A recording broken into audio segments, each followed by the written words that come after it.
Vane. What do you want to do tonight? The same thing we do every night, Pinky. Try to take over the world. TNT, It Rocks the Earth by Claude Bristol. He who does not know what the world is, does not know where he is. And he who does not know for what purpose the world exists, does not know who he is, nor what the world is. A first-century message for those of you who seek to learn and make progress. I gently lay this in your laps. I do so without the slightest fear, but that it will turn your world entirely upside down, bringing you health, wealth, success, and happiness, providing you understand and accept. Remember, TNT is a dangerously high explosive, so when you gather it closely, handle it gently. Down through the centuries, its power has destroyed those who sought to misuse it. Therefore, exercise great care that it is used only for good. Do not misuse it. It can be proved by the teachings of the Bible, certain well-established laws of physics, and last but not least, just plain common sense. Read and determine for yourself whether or not the proofs I offer stand by themselves. Some of you may see only the spiritual side, others recognize the scientific truths, and still others may accept it as just a practical operating device to put you on the road to success. No matter, many know the truth, and for you who will open your minds, the light will pour in with dazzling white brilliancy. I'm indebted to an old friend of mine, an expert on X-ray and electrical high-frequency apparatus, who, when I was a boy experimenting with electricity, called to my attention the first bit of powerful TNT in my pocket. Then I didn't know what it was and didn't understand, but fortunately it has remained there all through the years. As I look back, I realize why he didn't make me understand what it was. He believed in me and knew that when I was ready to accept it, I would. It's taken nearly 30 years, during which time I sought up and down the highways, looking, seeking, and searching for the secret. Feel in your pocket all of the time. There was some in my pocket, mine for the mere reaching. However, I've got a firm grip on it now, and I will divide it graciously, knowing if used wisely it will blow away all obstacles and straighten out the road on which you've been wanting to travel all your life. For many years I was a newspaper man, and frequently I was behind the scenes. I met great men and women, interviewed famous people. Naturally, I studied them and tried to understand what peculiar qualities they possessed that placed them above the others, but their secret evaded me. Then came the war, and I wondered why others made progress, while I seemed to be blocked in my own ambitions. The war did teach me, however, that I could sleep in the mud, eat moldy bread, and live to laugh about it. This is part of my TNT, so remember what I learned. It helped me to give old man Fear a solar plexus blow, and I believe it will help you, hoping to find a royal road to fortune. I read hundreds of the so-called success books, and they took me nowhere. I did the same with books on philosophy, psychology, and still the great secret kept just a jump ahead of me. I joined secret fraternal organizations, hoping that I might find that which I sought. However, just like the bit of TNT, in my pocket the secret was in every book, in the great orders, everywhere, and in fact, right under my very nose, but something kept me from it. You will have to determine for yourself what keeps you from it if you don't get it from T&A. It's there. If you don't find it in the printed word, look between the lines, as I've done my best to present it to you. Following the war, I became a member of a coast-wide investment banking organization, and during the years I cherished quite a dream, as did thousands of others in all lines of business. Only to discover that the air castles which I builded were on an unstable foundation, but something which turned the world upside down financially entirely obliterated my air castles, and I became afraid. I got lost in the fog. Everywhere I turned, something fell in on me. Are you afraid? As an executive of the organization, my responsibilities multiplied. Our business, due to the economic changes which were taking place in the world, faced a crisis, and many people failing to understand the catastrophe which had overtaken business everywhere were critical, all of which brought worry and many sleepless nights. I found myself dreading to go to my work, fearing that each day would bring added misery. The weeks went on and conditions got worse and worse. I was baffled. Several times I talked about getting out of the business, and one day in the latter part of June 1931, I made up my mind to leave. I mentioned it to one of the women with whom I had been associated for several years and saw nothing but reproach in her eyes. That night I tried to sleep. Again I found it impossible. I paced the floor for hours. When at about 3:30 in the morning I suddenly stopped and sat down. I was face to face with myself. I could follow the inclination to run and leave the others to carry on by themselves, or I could stay and do my share, a duty which I knew was mine. I caught myself saying almost aloud, "Right is right. It's always been right. It's always been right. It can't be otherwise," something I had been taught since infancy. Suddenly there appeared to be an unfoldment. Out of the air came a voice saying, "What have you been seeking all these years? What were you taught? What did you learn? Where are you going? Where have you been? Where are you going?" I jumped to my feet, crying, "I know it. I've got it now. It's the secret. That's what they tried to teach you. It is the royal secret, too." Out of the air, something told me that I would find those identical words in a book which had many years before been given me and which I had tried to read, failed to understand and put aside. It was written by a great man, Albert Pike, a mystic, a poet, and a scholar. Grabbing it from the shelf, feverishly I ran through the pages. The words were there and I understood immediately. I now had the key. I could see a broad, smooth highway, and at the end of that highway, a perfect flood of gorgeously beautiful radiance. That's the road you are on now. What a simpleton you have been. They tried to teach you, they tried to help you, and you kept your mind closed, thinking that you alone could find the road and stay on it. Open your mind, I was nearly overcome with the sheer joy of it all. My fears, my worries had disappeared. I smiled. I knew that I was right and that everything would be right for me from then on. I slept like a baby. There was a different atmosphere in the office that day. The oppressive black clouds which hung over us began to fade away. I told the woman, she with the reproachful eyes, what had happened, and she smiled a knowing smile. She helped me get back on the track, and I can never repay her. As one learned man said, all of us are born with the ability to differentiate between right and wrong, and with the ability to achieve, but some of us must run head on into a stone wall, smash ourselves to bits before we really know what it's all about. I hit the wall with a terrific crash, and it was the greatest and finest thing that ever happened to me. Many, noting the transformation, asked for an explanation. I told some of my closest friends. Knowing it will help, I give it to all of you. Since I caught this theme, the book has been put to use by thousands of individuals, firms, and organizations. In addition, I have talked and lectured in person and over the radio to many additional thousands, and I am very happy to say that, without exception, phenomenal results have been obtained by those who have understood and applied the principles and mechanics outlined herein. The morale of our whole organization was at its lowest ebb. Everyone was discouraged, afraid, by the very necessity of things we had to do and about face. My job was doing everything I could to help the other fellow because I knew it was right. At first I was perplexed as to the methods I should employ to help them, but I used my own system in calling upon the subconscious, and the inner voice said that I should talk to them. Right is right, some were skeptical, but I said to myself, I can prove that I am right.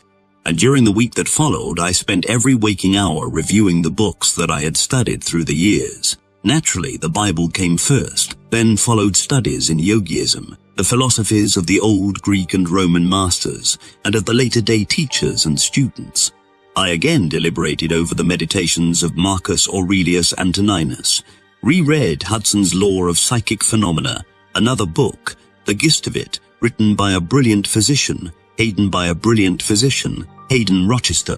Again, I studied my books on physics, electricity, and those on the vibrations of light, and discovered that not only was I right, as I knew I would be, but that peculiarly the same general basic principles ran through them all.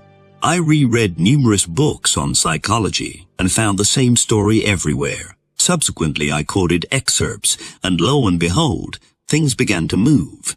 It has occurred to me again and again that all men and women who use this power are showmen, or to use the words of my newspaper days, headliners, those who hit the front page. Something causes them to toss away the bushel basket under which they hide their heads, and they arise above the commonplace. Surely you will agree they may have the power to the nth degree, but if they do not become headliners, they never get a niche in the Hall of Fame. It doesn't follow that they are newspaper publicity seekers, because some of them are very reticent, and by their very reticence are showmen. Others adopt certain peculiarities or use certain devices to make them stand out from their fellowmen.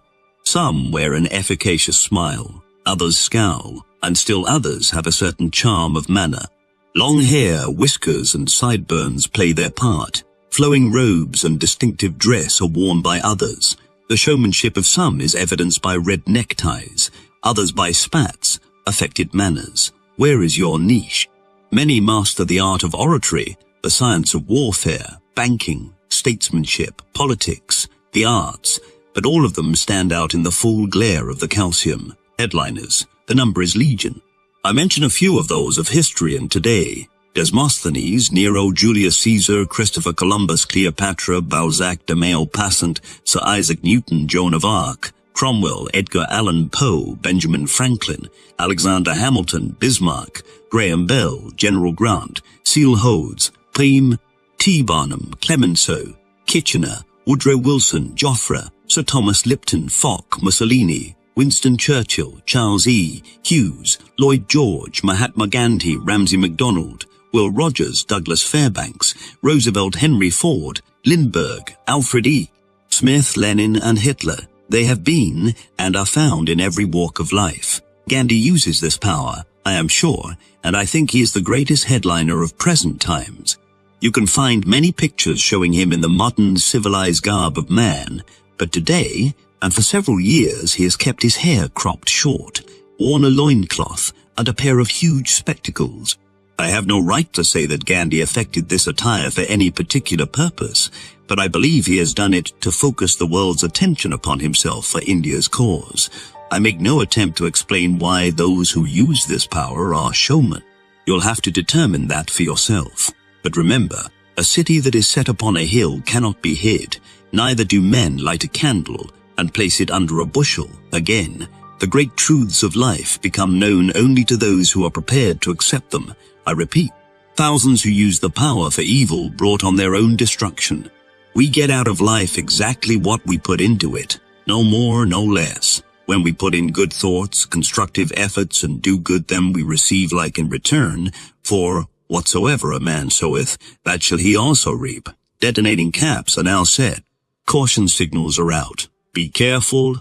A man's true greatness lies in the consciousness of an honest purpose in life, founded on a just estimate of himself and everything else, on frequent self-examinations, and a steady obedience to the rule which he knows to be rule, which he knows to be right, without troubling himself about what others may think or say, or whether they do or do not do that which he thinks and says and does. Marcus Aurelius Antoninus. There are thousands, yes, millions of people seeking the secret, the key to health, riches, happiness, contentment, and a solution of their problems. Through the ages, many men and women have the secret, use the power, and I am positive you can acquire it too if you'll think as you read, accept, and apply the ideas contained herein.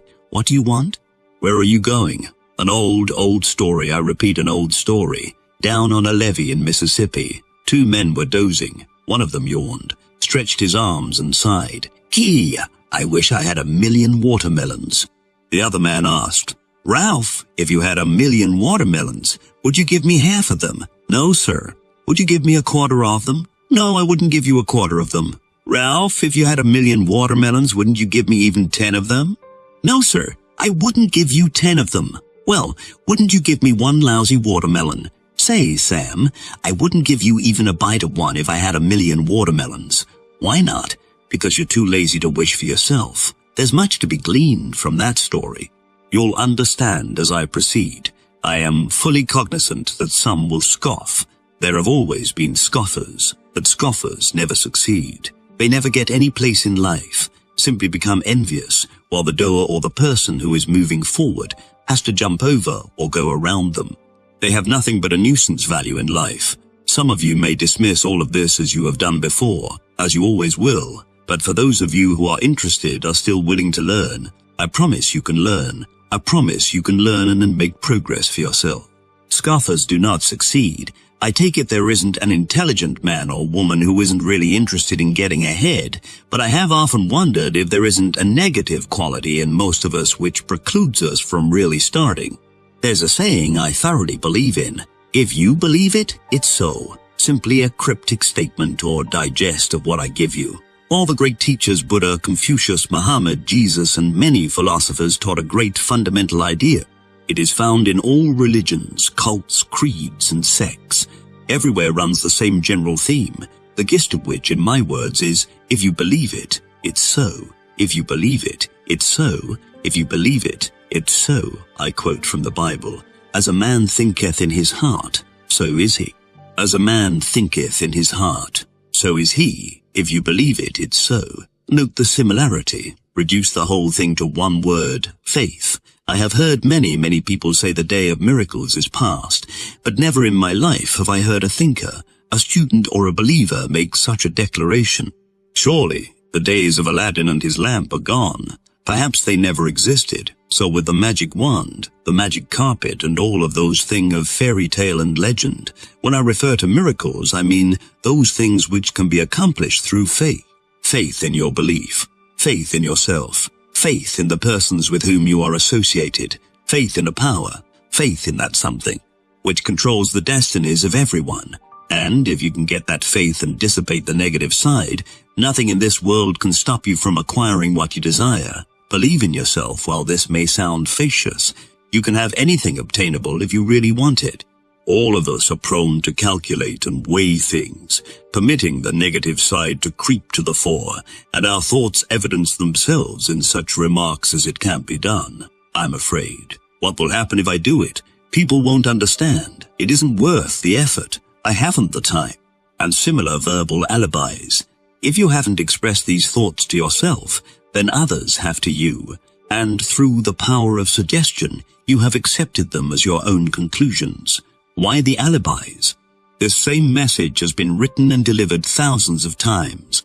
It runs through the Bible. You find it in the great fraternal orders. It led the 3 wise men. The Crusaders carried it. Every outstanding character of history has used it. Moses, Alexander the Great, Napoleon, Shakespeare, Washington, Lincoln, Roosevelt, Wilson, Benjamin Franklin, Edison, Dr.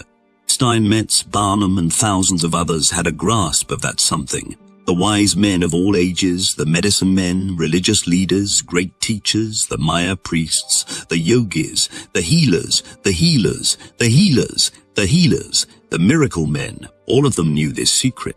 Some worked it one way, some another. The wise men knew they were just human beings. If they knew and could achieve, so can you. Halt, think, ponder. What made Mussolini? What is it that Amy has? Gypsy Smith. Billy Sunday. Belief, faith. Only that, and the ability of a staunch believer to pass it on to the other fellow. It's the very keynote of all great religions. All big things are started by one person, one believer. It makes no difference where they got the idea originally. All great inventions are the outgrowth of the whole scheme. Faith, faith, faith. Belief in yourself, your ideas. All super salesmen know this. They use the power. That's why they are super salesmen. Every community drive, every forward movement, everything worthwhile succeeds because some one person has faith and is able to pass it on and on and on. Think about that. Then think about it some more and think of it again.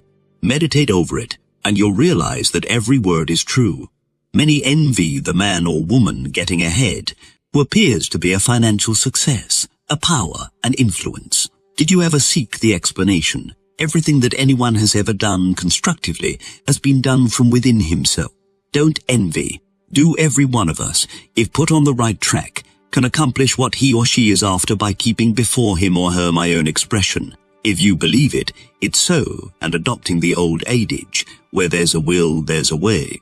In other words, get that willpower, that faith, that belief working every minute of the day, 24 hours of the day, 7 days a week, 365 days a year.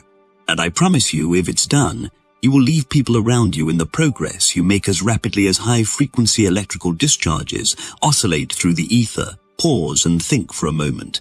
What is organized propaganda? Nothing more, nothing less than a well-developed plan to make you believe.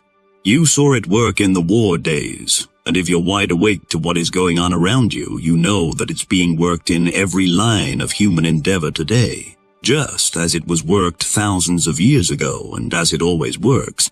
If you're reading the newspaper, listening to the radio, and will keep in mind my theme, you will realize that all these speeches of our leaders, our great executives coming to us with clock-like regularity, are being given with a purpose, to make us believe. Those men know it works. Stop, think, meditate. Mahatma Gandhi, upon arriving in England to seek a solution of India's problems, said, "I'm doing this because a voice within me speaks." Gandhi referred to something from within. Call it a power. Call it something supernatural. Call it anything you wish. Some refer to it as the subjective mind. Others call it the subconscious mind. Some instinct. Some universal thought. Still others to the impulses coming from within as hunches, divine messages. Spiritualists refer to it as a voice from beyond. No matter what it is, it gets results. And now I show you how to acquire it. The voice speaks first. However, permit me to set the stage by calling attention to the effect of repetition or reiteration. For example, take a pneumatic chisel. You have seen one used in breaking up solid concrete or piercing holes through steel. It's the tap of that chisel with the terrific force behind which causes disintegration of the particles and makes a dent or hole in the object on which it is used.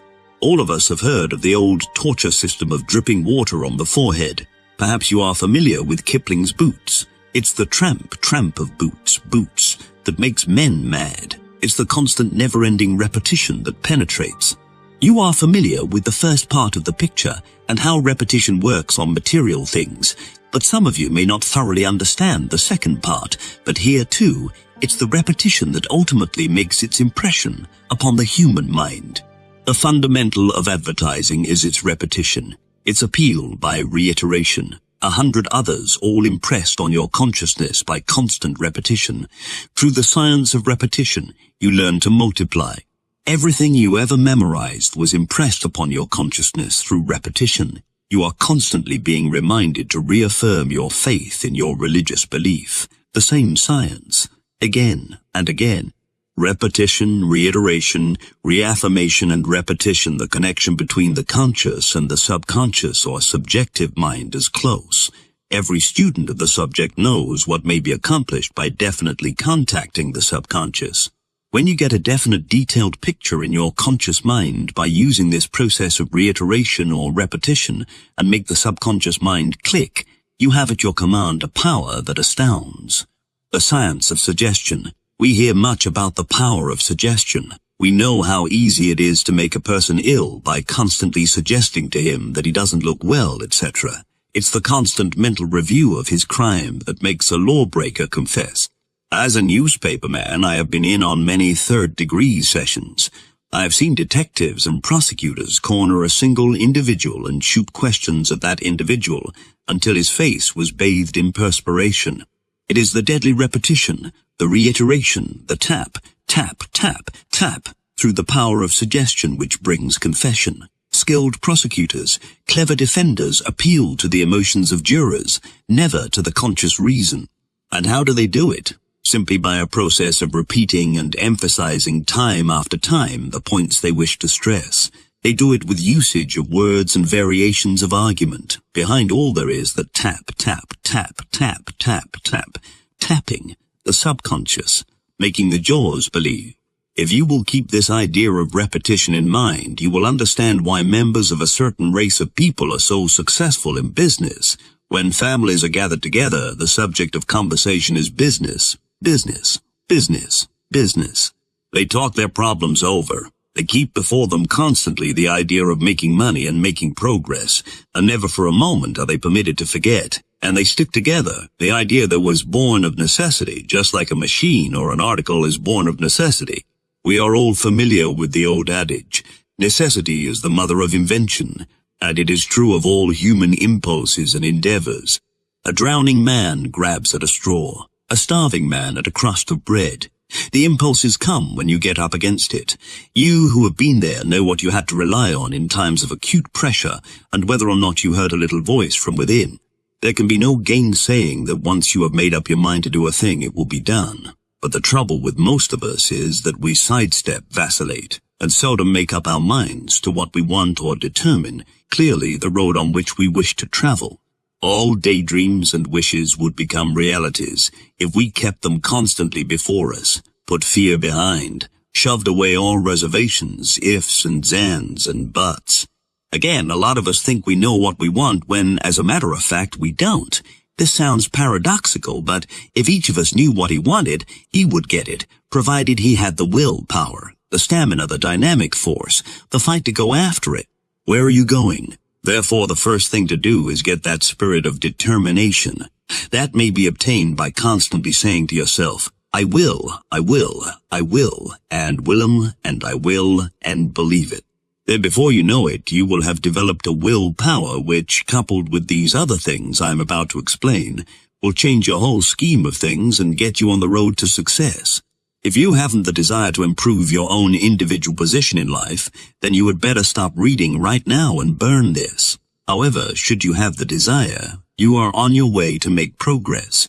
No matter whether you be a salesman, an executive, a mechanic, a writer, or what, or whether you are after money, love, improvement in social position, in the legal profession or medical profession, it makes absolutely no difference. You can utilize this power and acquire every single thing you want, whether it be a pair of shoes or a mansion. What do you want? Now, if you have the desire, the foundation is laid. Get a perfect, detailed picture of the exact thing or things you wish.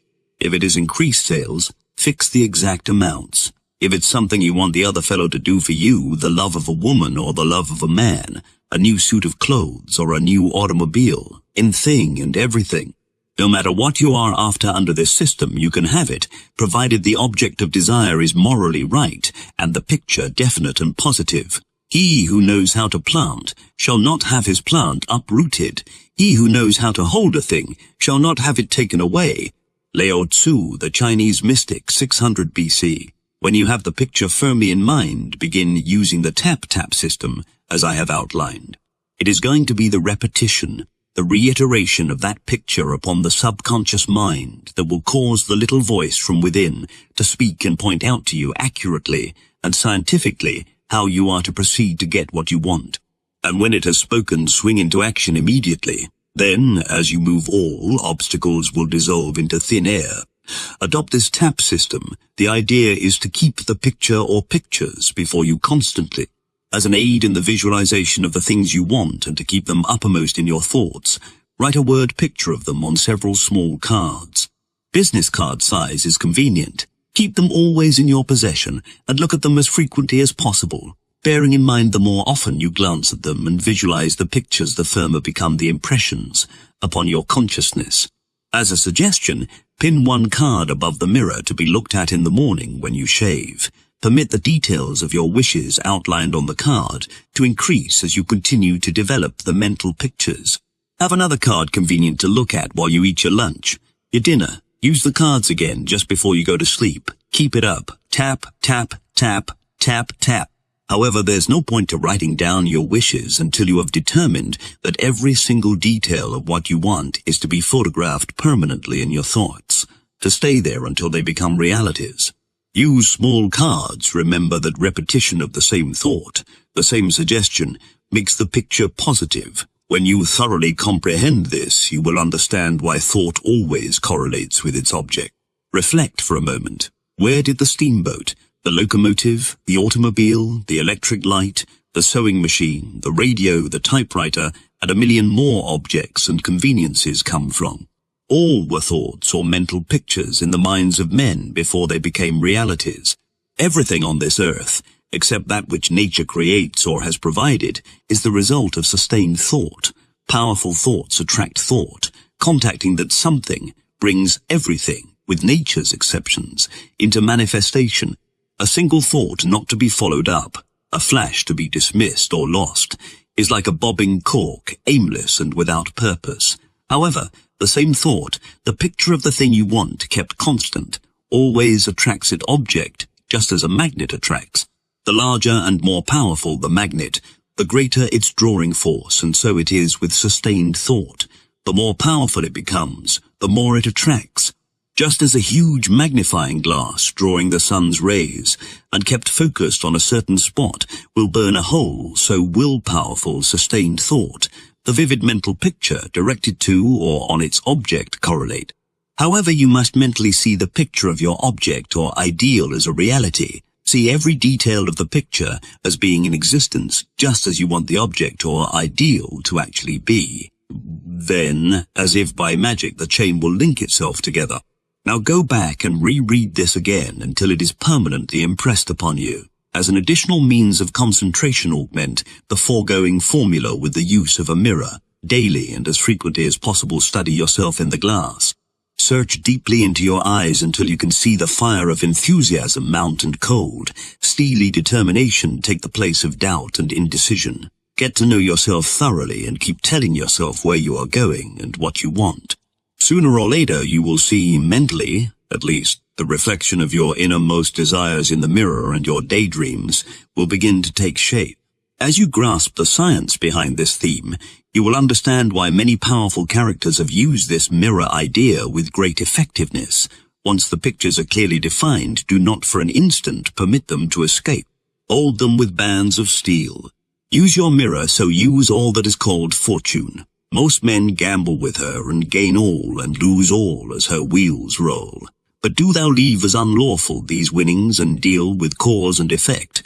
The Chancellor of God in the will work and acquire, and thou hast chained the wheels of chance, and shall sit hereafter out of fear of her rotations. Emerson's self-reliance constant practice of writing down your wishes and using a mirror will work wonders.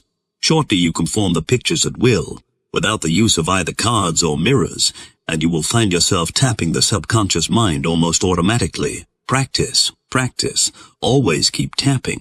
Don't be afraid of overdoing or becoming extravagant with your wishes and desires because, as I said before, you can have every single thing you wish, but you must become adept at doing exactly as I tell you. Start wishing and doing when you visualize and keep the pictures constant. Action follows, because action, after all, is nothing more than energized thought. Never lose your vision, your mental pictures, for it is as King Solomon said nearly 3,000 years ago, where there is no vision, the people perish. Bear in mind, this whole theme is as old as man.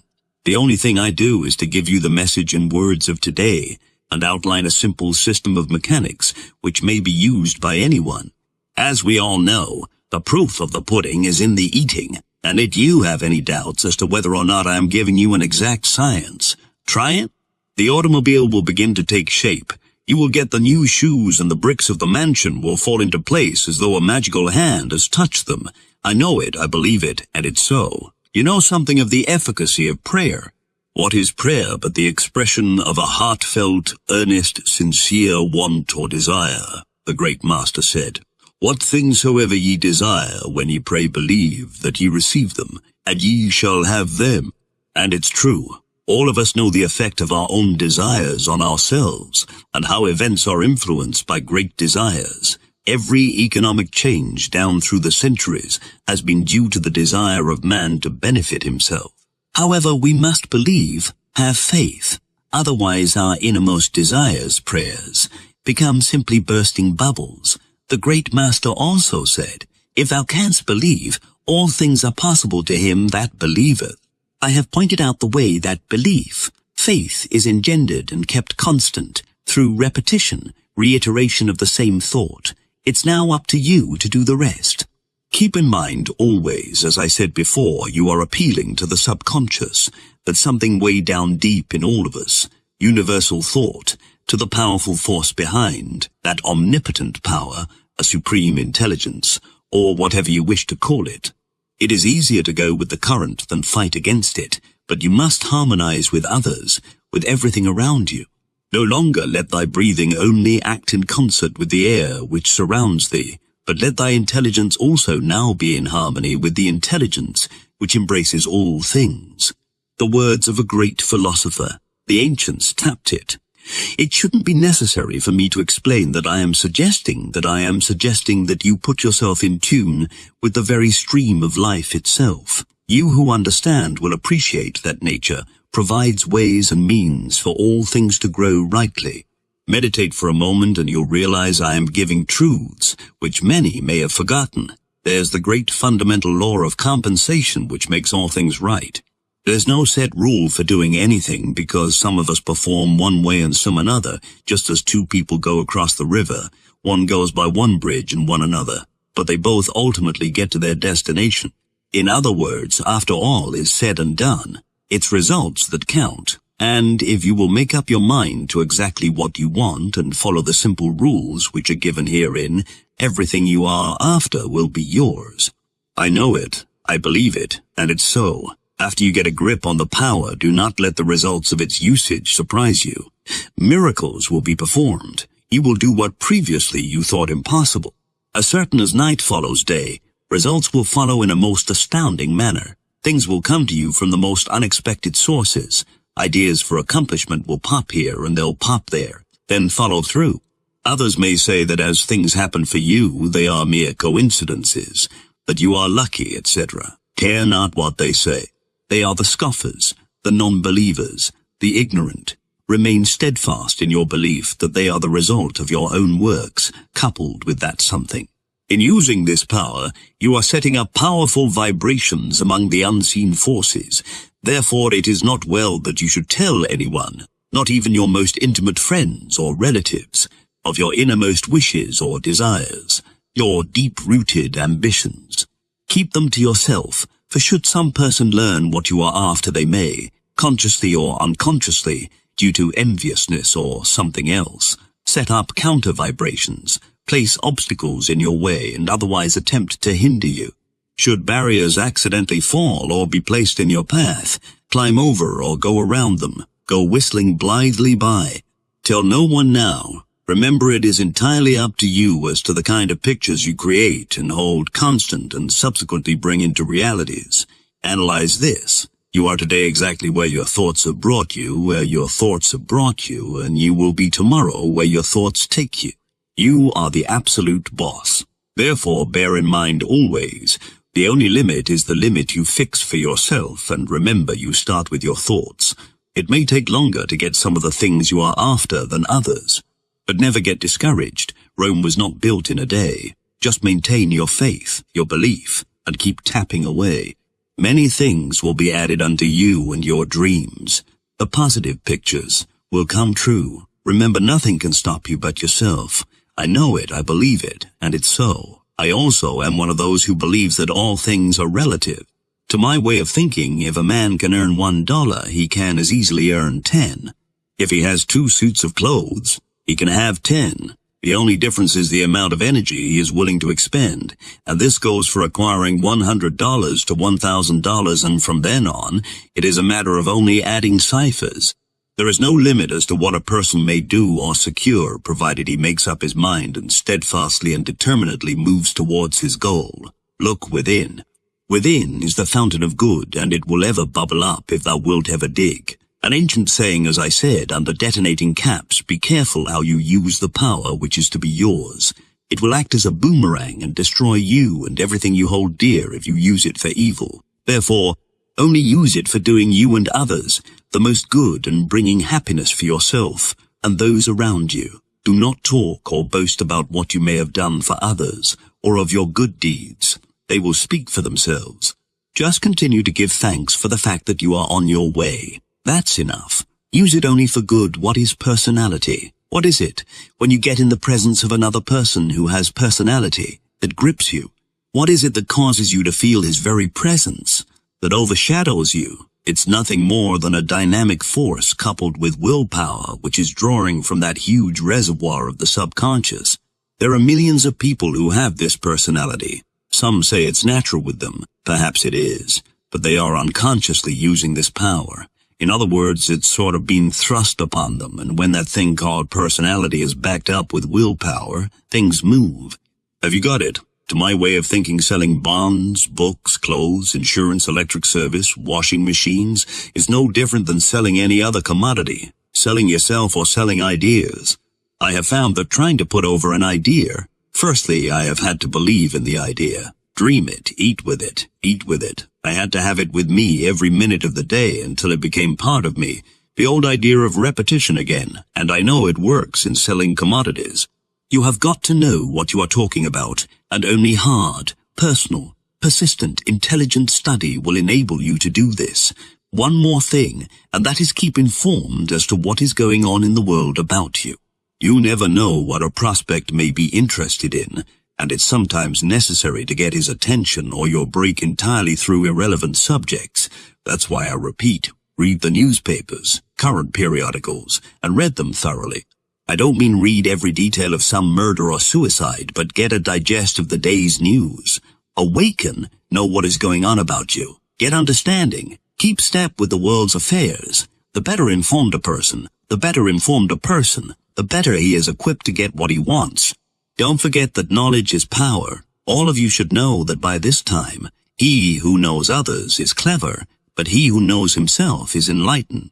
From the sayings of a wise Oriental increase, your knowledge and the scope of your activities will be enlarged, and the desire for greater things, larger things, will come automatically, and as they do, the things which you previously thought you wanted will become to your mind trivial and will become to your mind trivial and will be disregarded, which is another way of saying that you ultimately will hitch your wagon to a star, and when you do, you'll move with lightning, like speed, study, learn and work, develop a keenness of observation.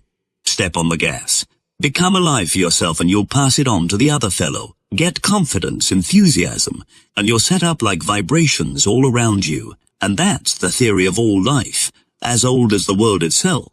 Like begets like, a laugh brings a laugh, a good deed calls for a good deed, riches beget riches, love, and so on. The old law of attraction stated in Ampere's theory of electrical magnetism is, parallel currents in the same direction attract one another. And when you are out of tune and antagonistic, you put others out of tune and make them antagonistic, because parallel currents in opposite directions repel one another. However, don't get the thought that I have given you an oversized wishbone which will enable you to sit down and, by talking to yourself, through the idea of repetition, get what you want, because it will never work. You have got to have the wishbone backed up with a backbone, and that isn't all. The wishbone and the backbone must be coordinated and synchronized to a point where they are running in perfect harmony, and when they are in tune, you will find personality developing. Then put action, energy into your scheme, and everything will move before you. Wishbones need backbones. I take it that all of us have admired that intense type of person. I mean by that, one whose shoulders are back, whose chest is out, whose head is up, and whose eyes are alert. It is easy to pick out in any organization those whose feet lag, whose shoulders droop, whose chins sag, and whose eyes are a blank. Drifters, loafers, quitters. First measure yourself. Then study those with whom you are associated, and you can tell at almost a glance those who will make progress and those doomed to failure. Every physical movement tells a story. Each marks your personality. Your body and your mind are in reciprocal relationship. Each acts and reacts upon the other. Your bodily movements, your facial expressions indicate the way you think. Now study yourself. Your eyes. In the mirror again. The person you see in the mirror is the one the other person sees. What kind of an impression do you wish to make on him? That too is up to you. You know whether or not you have personality. If absent or undeveloped, make up your mind to get it. You can, and you will when you make up your mind, and do as suggested herein. If you will develop that intensity of purpose, determination to get ahead, shortly the determination will show in your eyes. You have heard people say that a certain person has a penetrating gaze, that he looks right through one. What is it? Nothing more than that fire from within. Intensity, or whatever you wish to call it, which means that the person who has that gaze usually gets what he wants. Remember, the eyes are the windows of the soul. Look at the photographs of successful men. Study their eyes, and you will find that every one of them has that intensity. Therefore, I say, let it be reflected in the way you walk, in the way you carry yourself, and it will not be long before people will feel your presence. When you walk through a people will feel your presence. When you walk through a presence, when you walk through a crowd, and an individual prospect will feel that personality when you talk with him. The eyes have it all of this. is to explain that it takes an affirmative type to make progress, and the things I have pointed out may be utilized to develop you into an affirmative type. The negative type is sunk before he starts. Nature takes care of these situations through the old law of the survival of the fittest. We know what happened in the day of Sparta when children were put on their own, at a baby age, and only those who survived were given further chance. A negative type is a quitter, or another way. A quitter is a negative type, and while there is no point to going around hitting everybody on the nose just to start something, always remember it's poor business to let yourself be put on the defensive, as that is a negative side. The person who won't be licked can't be licked. If you are taken unawares and suddenly put on the defensive, snap out of it. Take the offensive, because if you remain on the defensive, you are beaten. Of course, to bring about this intensity of being, it's necessary to be in good health. I do not claim that the power of will is a cure, or to mend broken legs and all that sort of thing, but I do know that constant application of the theory herein advanced will aid a person in ill health. All of you have heard of Dr. Emile Coe, the Frenchman who was in this country a few years ago, telling people they could cure themselves if they would adopt his plan. His idea was that you should say to yourself, "Very day, in every way, I'm getting better and better." Just ponder over that for a minute. Every day, in every way, there was nothing new in that idea, any more than there is in the ideas which I put forth. Simply another way of expressing the whole scheme. Reiteration, repetition, keeping uppermost in your mind all the time what you want, and which positive thoughts, in turn, are passed on to the subconscious mind, the wonder thing. Think health, wealth, and happiness, and they will all be yours. It cannot be otherwise. We all know of people who are continually talking about backaches, headaches, or some other kind of aches. They harp on them, and the first thing they know, with that reiteration, the aches become realities. If you have such an ache or pain, there is no point to talking about it. Neither is there any point to talking about your worries, your troubles. Do not talk about them. Do not think about them. Then they will not be in your mind. It is the repetition that keeps them there. Shift your gears. Reverse the process. Get away from the negative side and become an affirmative type. Think affirmatively, and the first thing you know, your aches, worries, and troubles will disappear. If thou art pained by any external thing, it is not this thing which disturbs thee, but thy own judgment about it.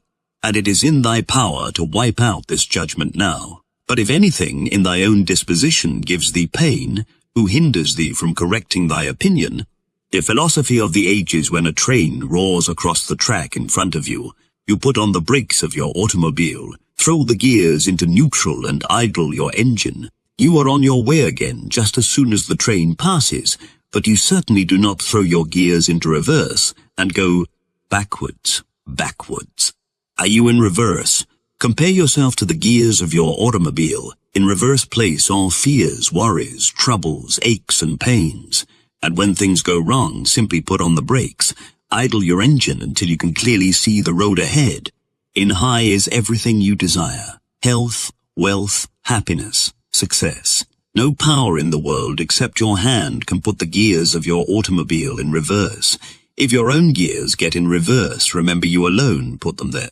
And you put them there with your own thoughts, because there is nothing either good or bad, but thinking makes it so. Therefore, as you think, you move either forward or backward, in high gear or in reverse.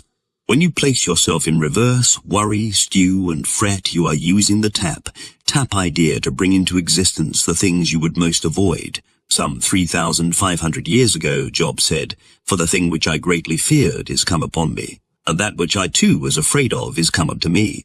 Certainly they came upon him because he, in his fears, pictured them. He used the immutable law to attract them. Just as you bring the good things which you want into reality by holding the positive thoughts constant, so do you bring the bad things, those which you fear, by holding the worry, the negative thoughts constant.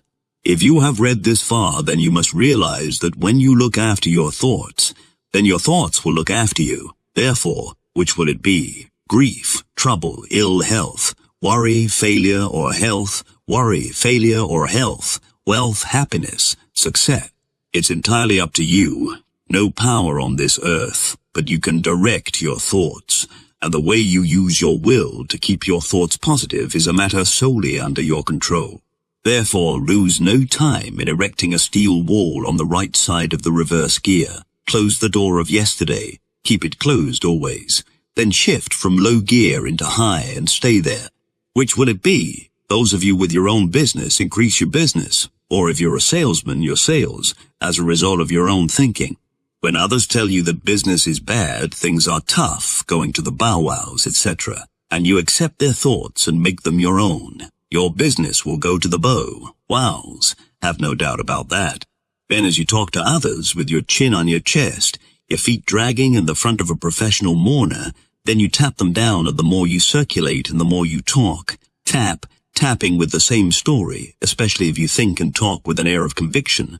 The think and talk with an air of conviction, the more damage you do.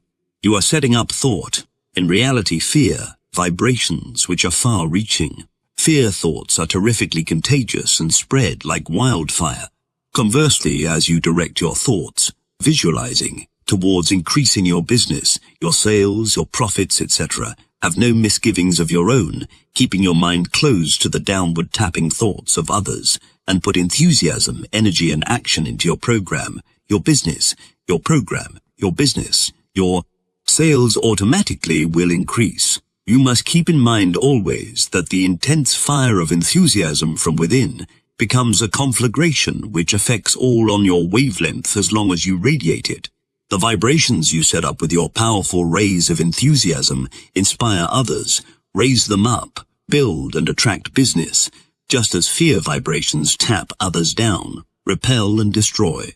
Close your eyes. It is an indisputable fact, irrespective of the times, that there is always business somewhere for the man who believes it exists and goes after it, but none for the person who is positive, that none for the person who is positive that none exists, and makes no endeavor to move. Accept this, experiment and be convinced. Any downward or upward trend in our worldwide economic scheme is due entirely to the way we think. When the great world leaders, the statesmen, the financiers, editors, publishers, economists, those who direct and influence the thoughts of millions in every part of the globe, permit depressed thoughts to enter into their scheme, then depressed thoughts and fear vibrations enter into the scheme of those same millions, and business comes to a near standstill. When the world's leaders change their way of thinking, toss out fear and move forward instead of backwards, then the thoughts of millions change for the better, and as they think constructively, business improves. Thought moves the world. Stop and meditate over this for a few moments. You will realize that thought operating in reverse was the great underlying factor which brought on the so-called economic depression. Human beings are human beings the world over, whether in Prague or Timbuktu, all subject to the same emotions, the same influences, the same vibrations. And what is a community, a city, a nation, but merely a collection of individual humans? As a man thinketh in his heart, so is he. As members of a community think, so they are. As a city thinks, so is it. And as a nation thinks, so is it. There is no other conclusion.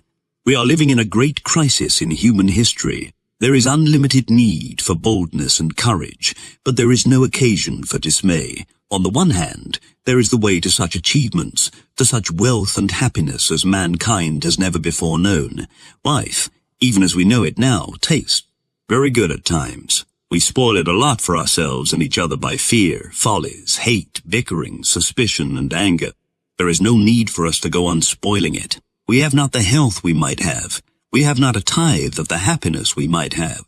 But it is within the power of the human will to change all that.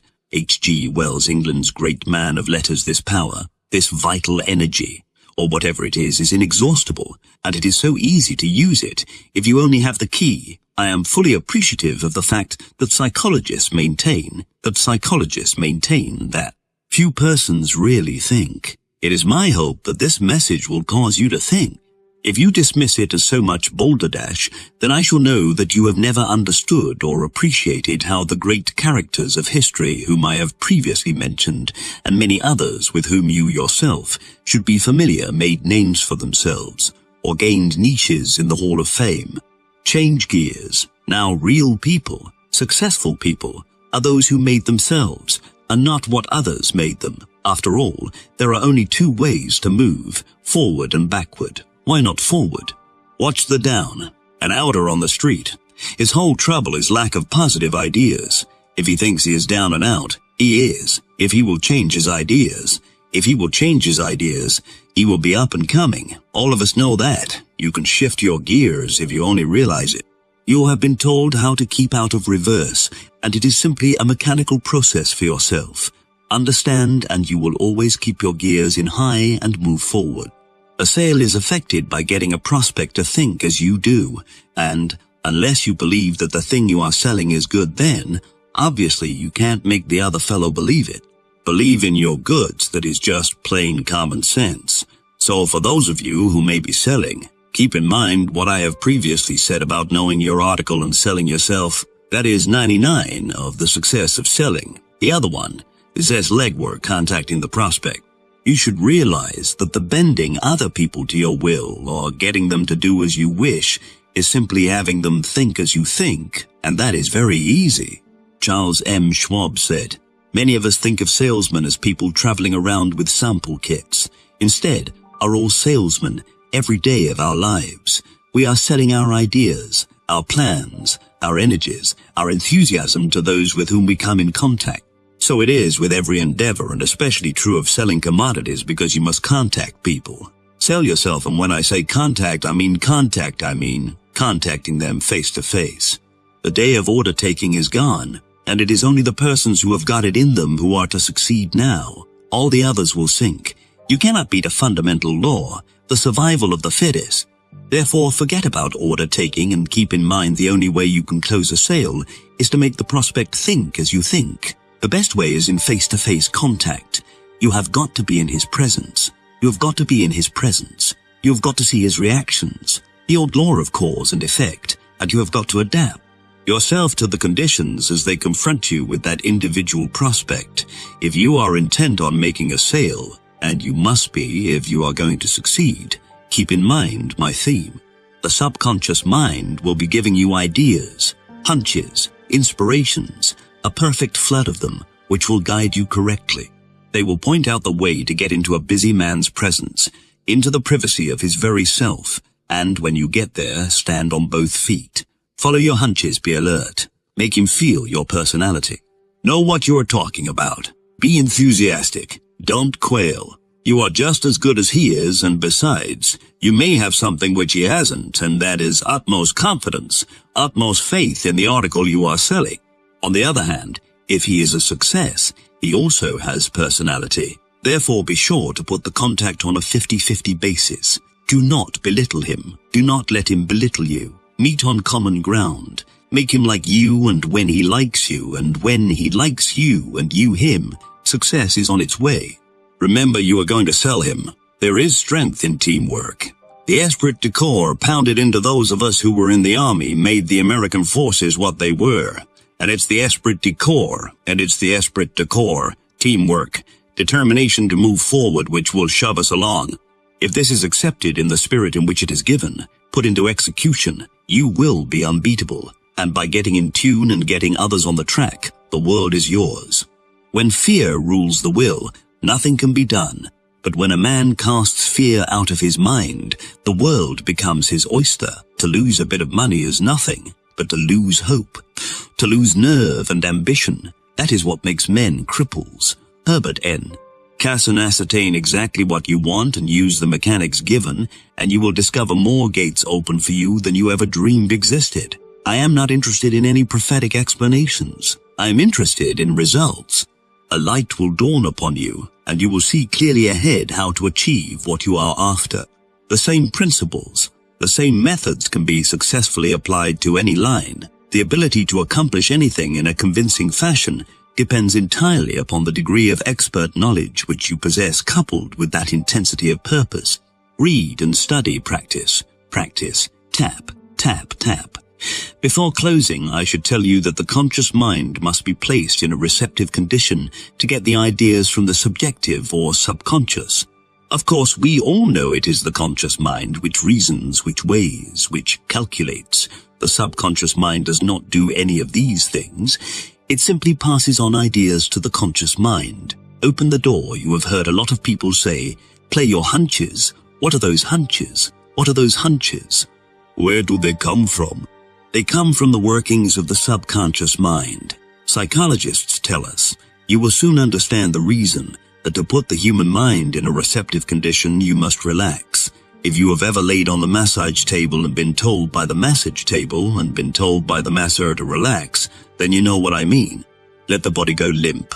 If you have trouble at first, try it with your arm, both arms, both legs, until the whole body is relaxed and the mind automatically will relax. When that is accomplished, concentrate on what you want. Then hunches come. Grab them, execute them as the little voice tells you. Do not reason or argue, but do as you are told and do it immediately. Relax and tap. You will understand what psychologists, mystics, and students mean when they tell you to stop, relax. Think of nothing when you wish to draw on the subconscious and have the little inner voice speak.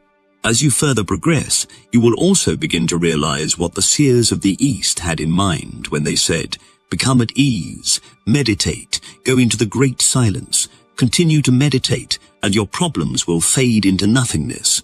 The road ahead will become illuminated, and your burdens will fall away one by one. Is there anything clearer than Pilgrim's Progress? My message is no different than that which was conveyed there, only, as I said before, I put it to you in perhaps different words.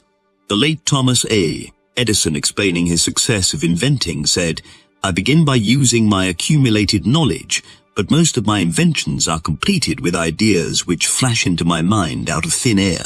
Fred Ott and Charles Daly, associated with Mr. Edison for more than 50 years, solved the secret of making synthetic rubber. The mysterious nothingness I quote from a newspaper story dated October 21, 1931. On Monday Mr. Edison, started to sink into a stupor, but Daly and Ott were still pounding doggedly, determinedly concentrating, tap, tap, tap, tap, tap, tap, tap, tap at their experiments, and on Tuesday night the solution flashed. Out of the mysterious nothingness, the little voice spoke, just like it always does when you make up your mind what you want and when you go after it. If your own little inner voice suggests that you ask for something, do not be backward about asking. You have nothing to fear. The other person will never help unless he knows your wishes, so you must ask. Accept the theory advanced herein and practice intelligently, and the voice will speak just like it did for Edison, Ott, Daly, and thousands of others, and you will get results. All will be yours. In Julius Caesar, Cassius, he of the lean and hungry look, talking to Brutus of the Roman emperor's power, said, the fault, dear Brutus, is not in our stars, but in ourselves that we are underlings. As you know, William Shakespeare wrote that, and he himself arose above the commonplace by using this power. If you are timid, backward, in a rut, and an underling, it is because of yourself. Blame not the stars. Blame not society. Blame not the world. Blame yourself. Again, I say, change gears. Put them in high and begin to move. Who is to blame? Some people not thoroughly understanding may say that you are conceited, self-centered, or selfish, but care not what they say. Those are the scoffers. Those who would put rocks in your road and otherwise impede your progress. Those who understand will be helpful. They will be eager to serve you. The intelligent ones will begin to study you. The intelligent ones will begin to study you to determine what you have that they haven't and try to learn your secret. I have given you a grip on it. Hold it to you tightly and start moving forward. George G. Nathan, one of America's foremost critics, in a compilation of living philosophies, declares he has never known a man who succeeded in life in a material way who did not think of himself first, last, and all the time. Naturally, I don't know just how Nathan meant that, but I'm sure he did not mean that a successful man is selfish to the point where he isn't helpful to others, because if you follow the theme as I have outlined it and get on the road to success, you will not be led to act ruthlessly. Service pays dividends, as a matter of fact. The exact opposite is true, because you will find that you will wish to do charitable things, good things for other people, performing services involving the throwing out of crumbs, as it were, and your willingness to do something nicely for the other man, which will bring about a willingness on his part to do something for you. There is nothing selfish about this. It's just a matter of cause and effect. Remember the laws of attraction. Like always attracts like. When you perform a service, you will be paid huge dividends. There is no mystery about it. It's just so. I am the master of my fate. I am the captain of my soul. As a man thinketh in his heart, so is he. I know it, I believe it, and it's so. This little book will do everything for you that is claimed, but you must reread it until every sentence, every word is thoroughly understood, and then you must apply the principles and mechanics with your whole heart and soul. Make them a part of your daily life, and when you put into practice the ideas offered, you will find that they will work just as they've always worked, and always will. If you are in deadly earnest with yourself, you will find the whole scheme very simple. After you have studied the book and have reflected upon the ideas set forth, you will appreciate the tremendous force which lies in the science of thought repetition and positive action. You can, by repetition of the same thought, tap yourself upward or downward, dependent on whether you have depressed or constructive thoughts, and as you build yourself powerfully, you will find that you can influence others by your thoughts. Therefore, let me again admonish you to exercise great care that you do not misuse your power. Keep your mind filled with good, constructive thoughts, and then act with all the energy you possess as the ideas come to you. Remember, every thought kept ever constant leads to action and results follow. So keep this book and read it again over and over. Study it and reread and study it as frequently as possible. In the beginning, all things were good. Man himself made them bad. You do evil and evil will be done unto you. When you do good, you will receive good in return. You can be what you wish and have everything you want, provided you are willing to pay the price in time, thought, effort, and energy. You now have the key to receiving all that you desire. Best of luck to you and your future endeavors.